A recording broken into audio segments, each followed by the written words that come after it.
Bonjour à vous, aujourd'hui 15 avril 2021, on vous revient avec les demandes syndicales pour le secteur administratif. Donc, c'est des demandes qui sont sorties quand on vous avait consulté à l'époque. On a ramené un grand groupe au secteur scolaire pour discuter avec les autres syndicats et c'est les demandes qui sont ressorties pour le secteur administratif. Donc, il y avait de revoir les délais de remplacement, donc de diminuer, de remplacer les personnes plus rapidement quand quelqu'un quitte ou tombe malade à ce moment-là, et de remplacer obligatoirement. Quand je dis obligatoirement, il faut faire la différence entre une pénurie de personnel, où il n'y a pas personne pour remplacer, et le désir de ne pas remplacer. Je vous donne l'exemple d'une secrétaire qui est en pré-retraite, qui travaille 4 jours semaine. On ne la remplace pas la 5e journée. Il y a une économie qui se fait là, mais ça crée une surcharge pour cette secrétaire-là qui doit abattre son travail de 5 jours en 4 journées. On avait d'établir un ratio pour les secrétaires d'école, au primaire entre autres, étant donné que dépendamment du nombre d'élèves dans l'école, ça peut changer la charge de travail. Donc à ce niveau-là, il y avait cette demande qui était là. Et au niveau des surveillantes d'élèves aussi, on le sait qu'au primaire, on parle d'environ 1,45. Il n'y a pas nécessairement un ratio au secondaire. Donc d'établir des ratios pour les surveillantes d'élèves, que ce soit primaire, secondaire, dans certains milieux, pour avoir des surveillantes aussi dans certains centres. Diminuer la durée d'un poste particulier. On le sait, un poste particulier, quand une demande est faite, ça peut aller jusqu'à 2 ans. Ça peut nous être demandé d'extensionner au-delà du 2 ans. Donc, de réduire la durée du poste particulier et que le temps qu'on travaille dessus compte pour obtenir notre permanence. Donc, en ce moment, le temps ne compte pas pour obtenir sa permanence, donc de travailler dans ce sens-là.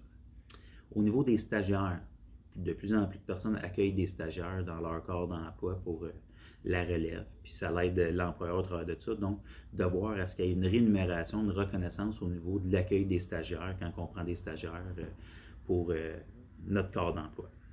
On a parlé aussi d'équipes volantes pour remplacement, des équipes volantes de certains corps d'emploi pour aller pallier le fait qu'il y a des manques dans certains milieux et que la personne pourrait être appelée à être sur un poste. Je vous donne par exemple un poste de 30 heures semaine comme secrétaire et elle peut se promener d'une école à l'autre pour aller donner du support quand il y a des absences ou qu'il y a des problématiques.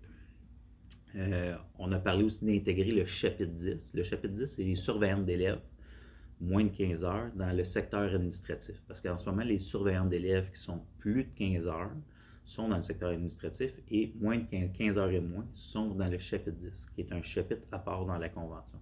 Donc, de ramener tout le monde dans le secteur administratif.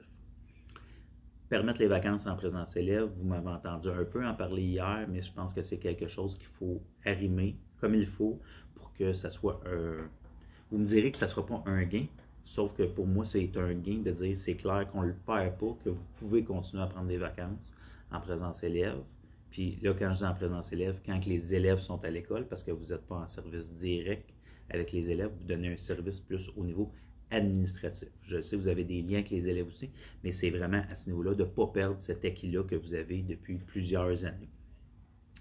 Que l'employeur paye les cartes de compétences pour les ouvriers spécialisés. Donc, les ouvriers spécialisés ont leur carte à payer, donc que ça soit payé, donc parce que c'est une dépense. Pour les remplacements de plus de 20 semaines au niveau de l'administratif, prioriser les employés réguliers. Pas aller chercher systématiquement à l'extérieur pour empêcher les gens de bouger. C'est un moyen d'aller chercher de l'expérience, puis peut-être de voir que je pourrais être bien dans un autre corps d'emploi ou dans une autre tâche. Donc, c'est quelque chose qui peut être intéressant puis qui peut être stimulant pour les travailleurs et les travailleuses qui sont du secteur administratif.